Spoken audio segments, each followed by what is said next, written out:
Bonjour, dans cette nouvelle vidéo, je vais vous parler des types de références sous Excel.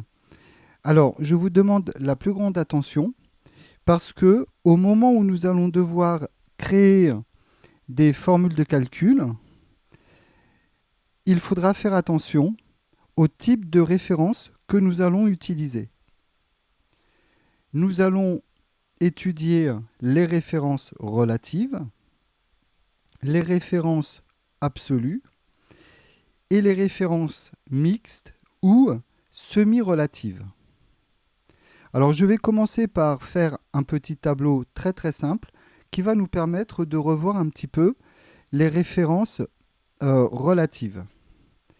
Donc je vais taper par exemple dans la cellule B2 janvier et avec la poignée de recopie, donc je reclique dans la cellule où j'ai tapé janvier.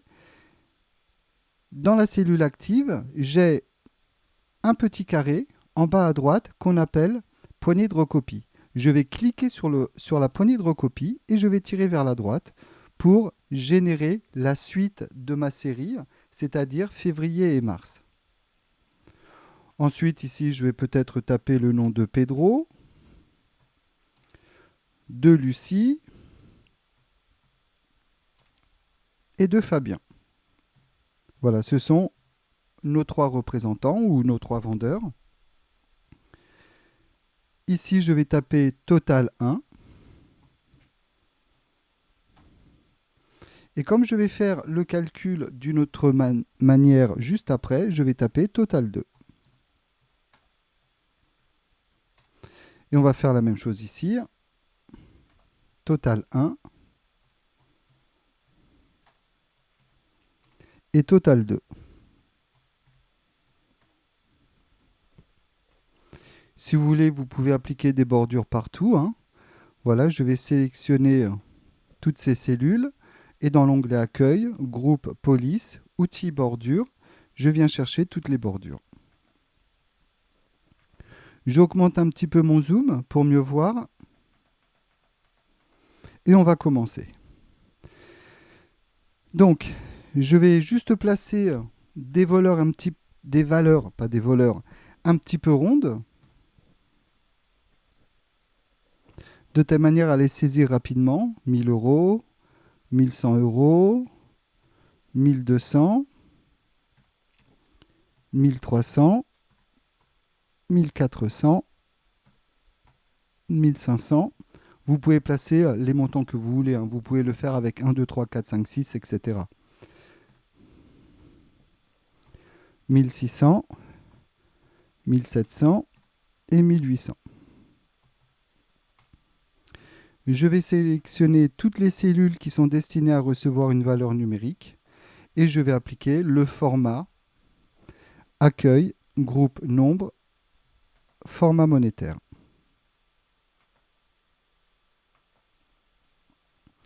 Et pour le total numéro 1 de la colonne janvier, je vais insérer la formule de calcul suivante. Je vais faire égal. Je vais venir chercher le contenu de la cellule B3 plus le contenu de la cellule B4 plus le contenu de la cellule B5. Et j'appuie sur Entrée. J'obtiens bien le bon résultat et je recopie ce résultat, enfin la formule de calcul, en attrapant la poignée de recopie qui se trouve en bas à gauche, en bas à droite de ma cellule active. J'attrape la poignée de recopie et je tire vers la droite pour recopier ma formule. Je vais faire la même chose pour mon total numéro 1. En ligne, je vais faire égal B3 plus C3 plus D3. J'appuie sur Entrée et je recopie également vers le bas. Et ici, nous allons faire CTRL- pour afficher les formules de calcul plutôt que le résultat. J'appuie donc sur la touche CTRL et la touche 3 où se trouvent les guillemets. de telle manière à afficher mes formules de calcul. Alors pour que tout s'affiche à l'écran, je vais réduire un petit peu chacune de mes colonnes.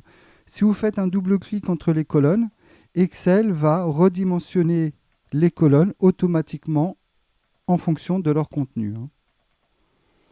Voilà. Donc ici, j'avais saisi la formule de calcul B3 plus B4 plus B5, de telle manière à ce que Excel fasse la somme des trois montants qui se trouvaient dans la colonne janvier.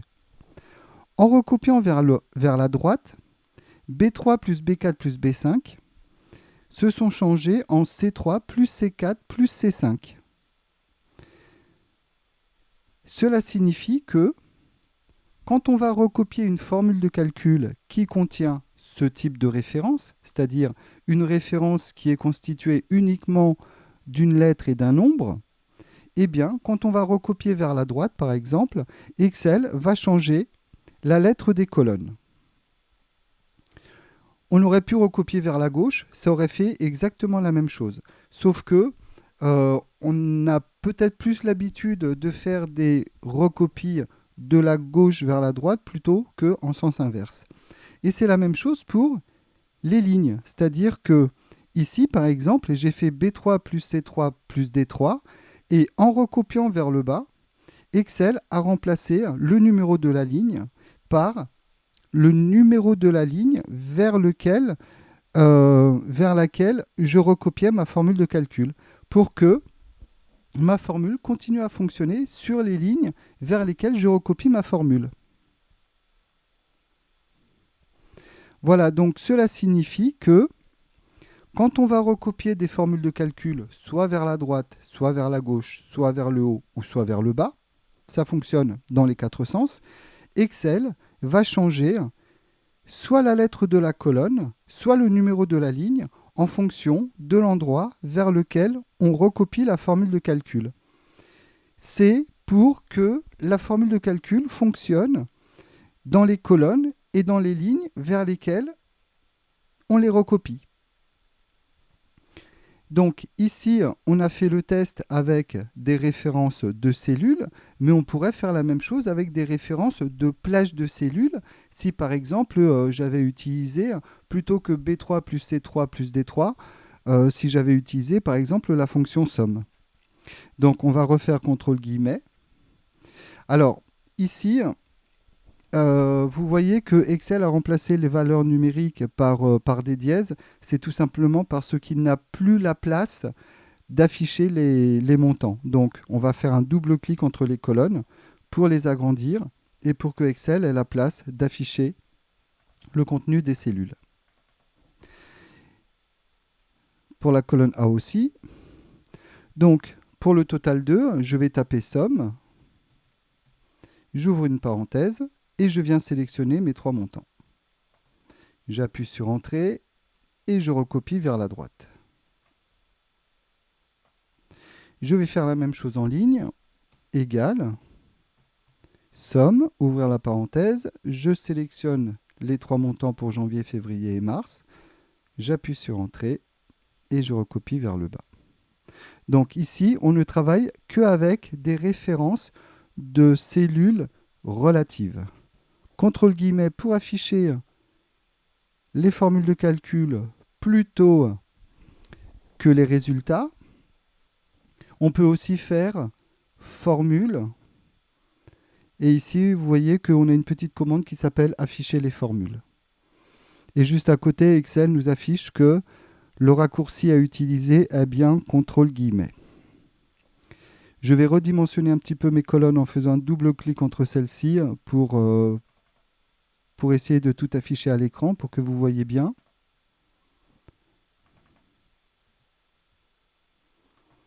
Et donc,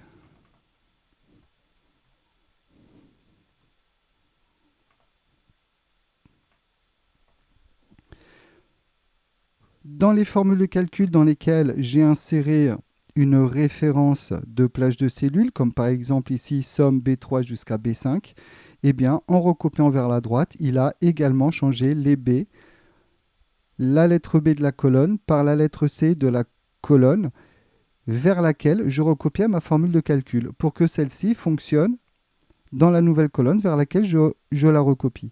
Et idem pour la colonne D. On remarquera aussi que cela fonctionne quand on recopie vers le bas, que ce soit avec des références de cellules ou bien que ce soit avec des références de plages de cellules. Donc, ce qu'il faudra retenir, c'est que à chaque fois que vous allez insérer une formule de calcul, lorsque vous allez recopier cette formule de calcul vers la droite ou vers le bas, Excel, systématiquement, changera la lettre de la colonne dans les références de cellules de votre formule de calcul, de telle manière à ce que votre formule de calcul continue à fonctionner dans les colonnes vers lesquelles vous recopiez cette formule de calcul.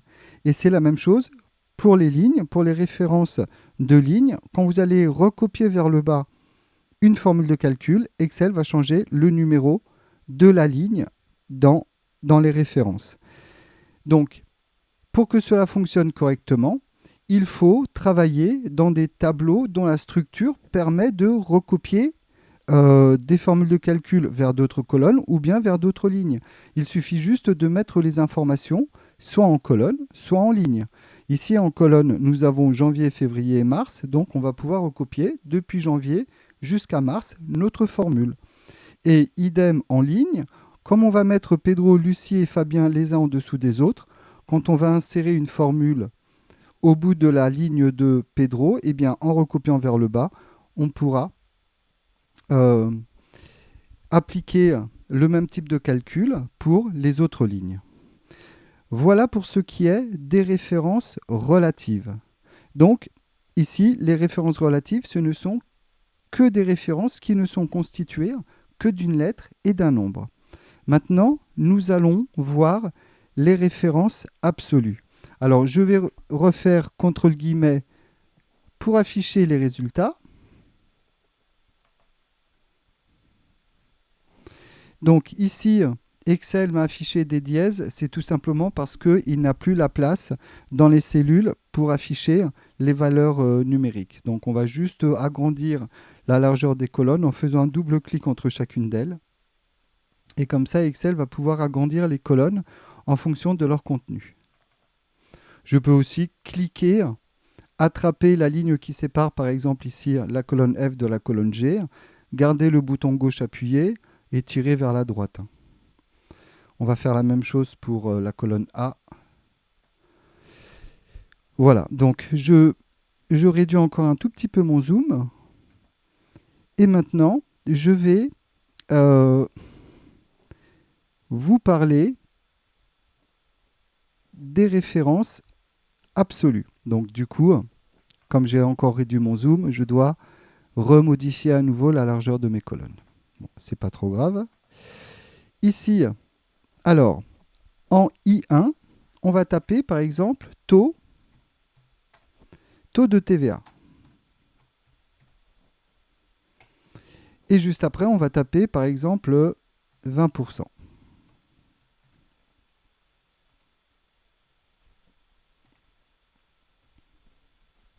En H4, on va taper montant hors taxe.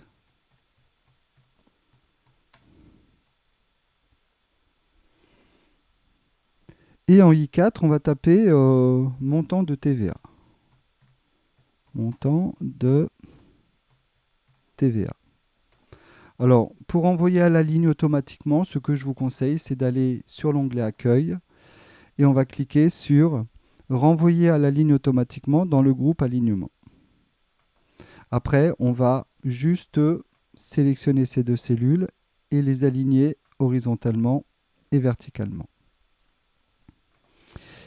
Alors ici, on va taper par exemple 1, 2, 3, 4, 5, 10, 15 et 20.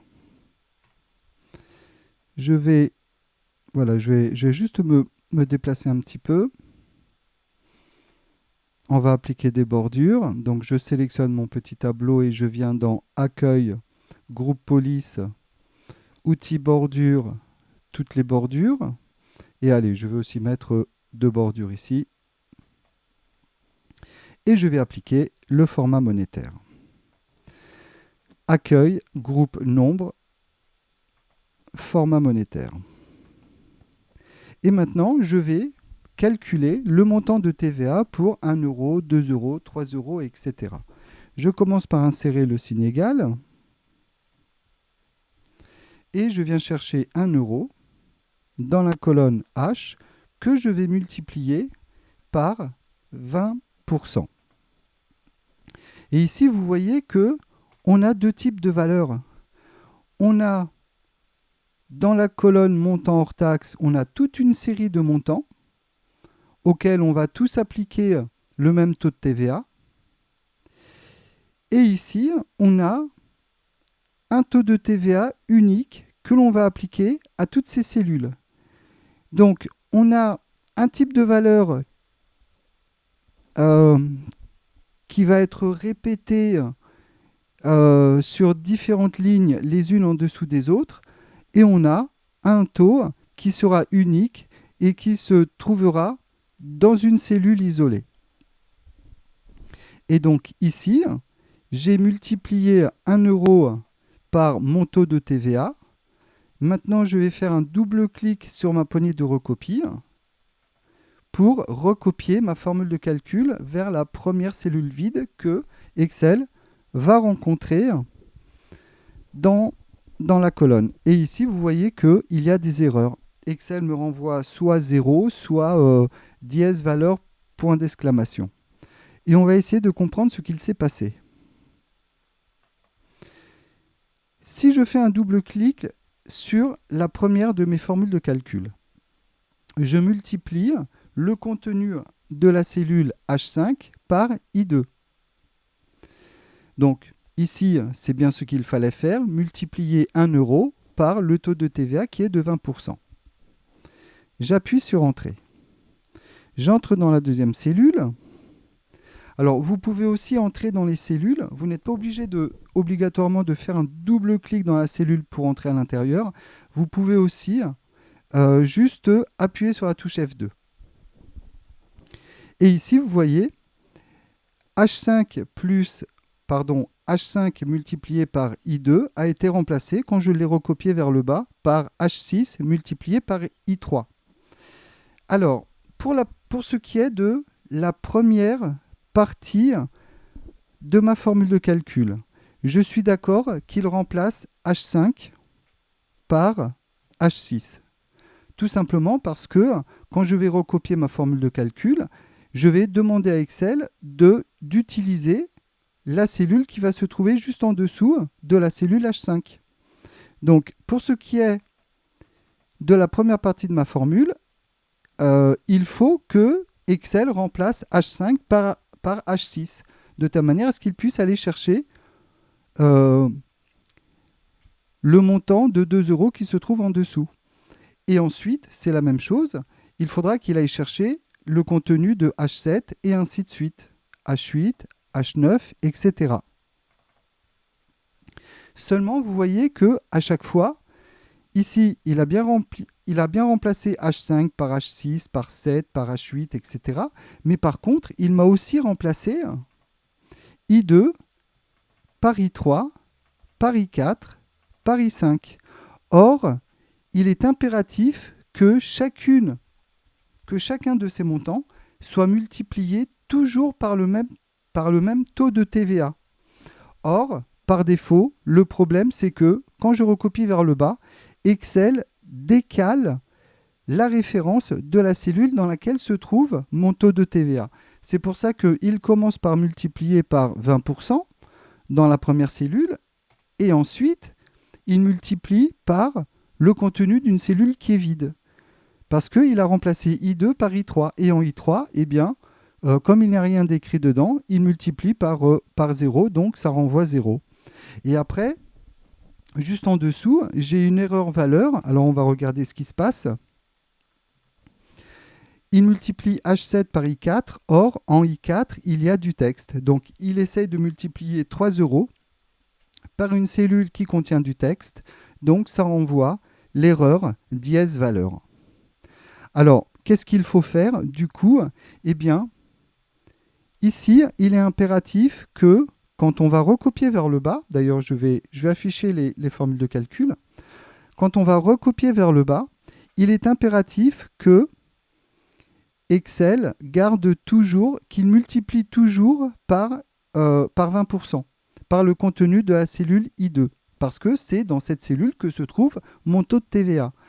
Donc, pour pouvoir recopier ma formule de calcul sans que I2 soit remplacé par I3, I4, I5, I6, I7, etc., eh bien, je vais devoir utiliser ce qu'on appelle des références absolues. Alors, contrôle guillemets, je vais entrer dans ma première formule et donc, pour faire de la référence relative I2 une référence absolue, je vais devoir placer devant la lettre de la colonne de ma référence le symbole $, et je vais placer devant le numéro de ma ligne le symbole $. Le fait de mettre un symbole $, devant la lettre de la colonne et devant le numéro de la ligne va empêcher Excel de les modifier, de modifier la lettre de la colonne et le numéro de la ligne quand on va recopier cette formule de calcul, cette référence, soit vers le bas, soit vers la droite. J'appuie sur Entrée. J'attrape ma poignée de recopie, je recopie vers le bas. Et donc là, maintenant, j'ai les bons résultats. Voilà, donc ça, c'est une notion qu'il est très important de connaître dans Excel. Pour éviter que Excel ne remplace, ne modifie la référence d'une cellule lors de la recopie, eh bien, on va pouvoir placer, mettre des $ et devant la lettre et devant le numéro dans la référence, de telle manière à bloquer à ce que Excel ne modifie pas la référence de la cellule dont il est question lors de la recopie. Donc ça veut dire aussi que dans le pire des cas, si vous ne maîtrisez pas ce type de référence, dans le pire des cas, ce que l'on pourrait faire, ça serait la chose suivante. Regardez, je vais tout supprimer. Je vais refaire égal 1 € multiplié par 20%. Je recopie vers le bas en faisant un double clic sur ma poignée de recopie. Et si vraiment vous voulez tout de même que ça fonctionne, même sans utiliser les références absolues, même sans utiliser le symbole $, vous pourriez remplacer dans chacune des formules, par exemple, I3 par I2. Puis ici, on va remplacer I4 par I2. Donc, on va devoir indiquer à Excel à chaque fois où se trouve la cellule dans laquelle se trouve le taux de TVA. Eh bien, si vous devez faire cela, cela signifie que c'est le signe que vous devez mettre des $ à I2. Voilà, donc je vais terminer. Bon, cela dit, je trouve que c'est un petit peu laborieux quand même.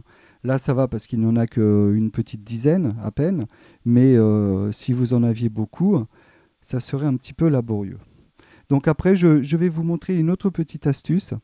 Voilà. Donc si je fais contrôle guillemets, ici, j'ai dû recopier moi-même I2 partout pour que ma formule de calcul fonctionne. Alors je refais contrôle guillemets, je supprime encore tout ça, et je vais vous montrer une petite méthode qui est intéressante. Voilà, je vais faire égal, je vais sélectionner mon euro, 1 €, que je multiplie par la touche, par la cellule I2. Et ici, si j'appuie tout de suite sur F4, c'est Excel qui va me mettre le $ devant le I et devant le 2. Alors, si je rappuie à nouveau sur F4, Excel va mettre le $ que devant le numéro de la ligne. Et si j'appuie à nouveau sur F4, il va me mettre le $ que devant la lettre de la colonne. Et si je recommence F4, il m'affiche la référence relative, c'est-à-dire uniquement la lettre de la colonne et le nombre relatif à la ligne. je rappuie sur F4 et là, il me met le dollar devant la lettre et devant le numéro. C'est une référence absolue. Alors bien sûr, si vous continuez, vous allez voir, en fait, quand vous avez le dollar que devant le numéro de la ligne ou que devant la lettre de la colonne, ce sont ce qu'on appelle des références mixtes ou semi-relatives. Donc là, je choisis la référence absolue, c'est-à-dire que je veux bloquer la colonne et la ligne. Et donc, je recopie vers le bas et j'obtiens le bon résultat. Maintenant, je voudrais vous montrer deux petites choses. Donc, on va d'abord voir à quoi ça ressemble. CTRL guillemets. Donc ici, quand on a recopié vers le bas, comme on a mis les dollars devant la lettre de la colonne et devant le numéro de la ligne, eh bien, Excel a toujours recopié I2 sur toutes les cellules. CTRL guillemets pour afficher le résultat. On va faire autrement. Je vais supprimer tout ça. Et je vais faire égal 1 euro multiplié par I2. Et cette fois-ci, je vais appuyer plusieurs fois sur la touche F4. Donc ici, on a la référence absolue. Je rappuie sur F4. Et en fait, ici, je vais laisser la référence I$2. C'est une référence semi-relative ou mixte. Et en fait, étant donné que je recopie vers le bas, je ne sollicite pas la recopie vers la droite, donc je peux me contenter de mettre le symbole dollar que devant le numéro de la ligne. Je reviendrai tout à l'heure sur les références mixtes ou semi-relatives avec un petit exercice que je vous présenterai. Maintenant, je vais vous montrer autre chose. Je vais sélectionner toutes ces cellules et je vais les supprimer. Voilà, je vais supprimer leur contenu. Je vais cliquer sur la cellule I2 et vous savez certainement que lorsque vous cliquez dans une cellule, vous avez Excel qui vous affiche la référence de la cellule dans laquelle vous avez cliqué dans ce qu'on appelle la zone nom. Eh bien, cette zone nom va nous permettre de donner un nom à notre cellule ou éventuellement à une plage de cellules. Mais ici, on va le faire avec une cellule.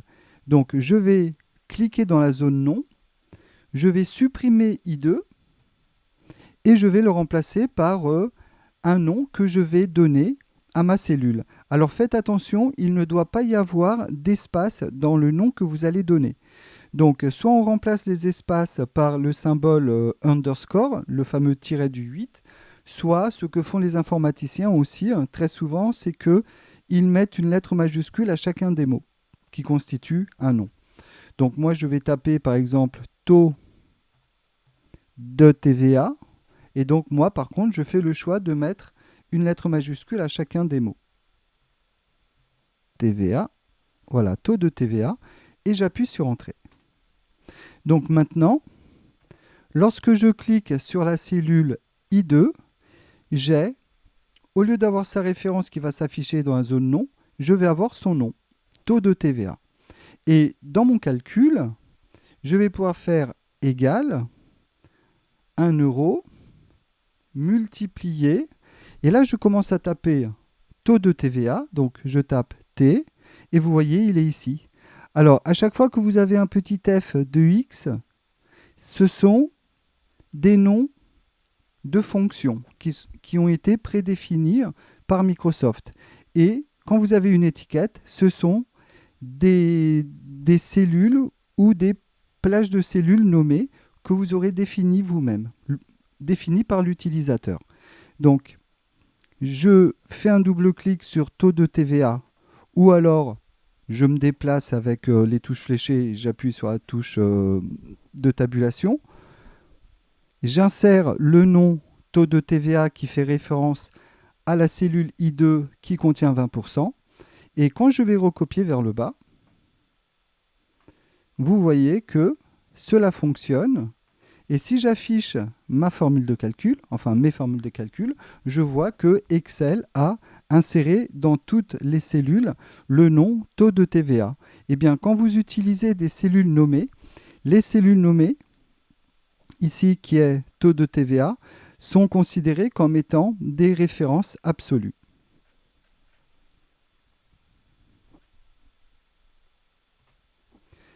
Maintenant, je vais vous poser un petit problème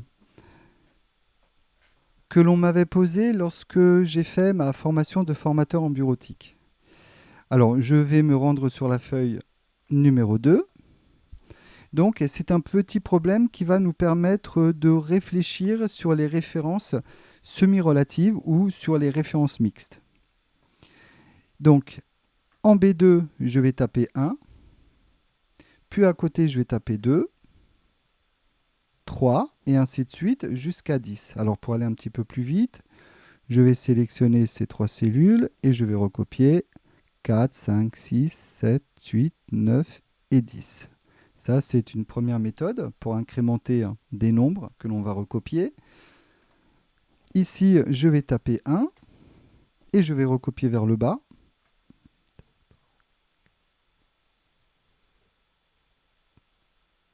Et là, par contre, Excel m'a recopié 1 partout, mais il m'a affiché une petite balise active ici. Donc, je vais cliquer sur la flèche qui va vers le bas et je vais lui demander d'incrémenter la série. Voilà, comme ça, je vais obtenir 1, 2, 3, 4, 5, 6, 7, 8, 9, 10.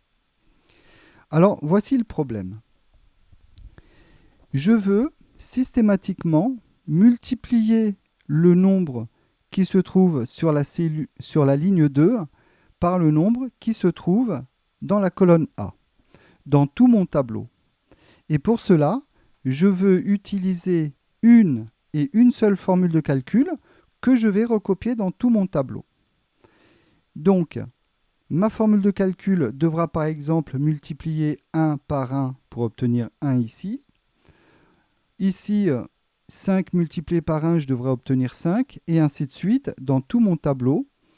Et à la fin, je devrais trouver, à 10 multiplié par 10, je devrais trouver le résultat de 100.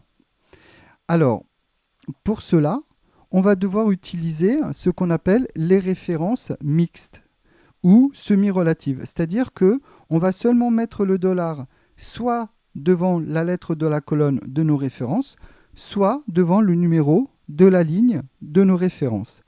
Voilà, donc moi ce que je vous propose, c'est que vous mettiez votre vidéo sur pause, vous reproduisez ce petit tableau et vous essayez de trouver la bonne formule de calcul qui vous permettra de multiplier en fait la ligne 2 par la colonne A. Voilà, c'est ce qu'on appelle une table de multiplication pythagoricienne ou table de Pythagore. Voilà, donc je vous invite à mettre sur pause. Moi, je vais commencer la correction. Alors, pour multiplier 1 par 1, je vais cliquer dans la cellule B3 et je vais faire égal 1, donc cellule B2 multiplié par la cellule A3. Si je me contente de faire cela, donc je vais recopier vers la droite, je recopie vers le bas, vous voyez, les montants sont erronés. Alors, en fait, ici, il va falloir utiliser des références semi-relatives ou des références mixtes. Si je dois toujours aller chercher, voilà, donc ici par exemple, je viens d'entrer dans ma cellule et vous voyez que B2 multiplié par A3, si je veux toujours aller chercher le contenu de la ligne 2, eh bien je vais bloquer la ligne 2. Et donc dans la première référence, je vais mettre le signe dollar devant le 2. Et pour aller chercher toujours le contenu de la colonne A, dans la deuxième référence, je vais bloquer la lettre A en mettant un dollar devant celle-ci. Maintenant, je recopie vers la droite. et je recopie vers le bas.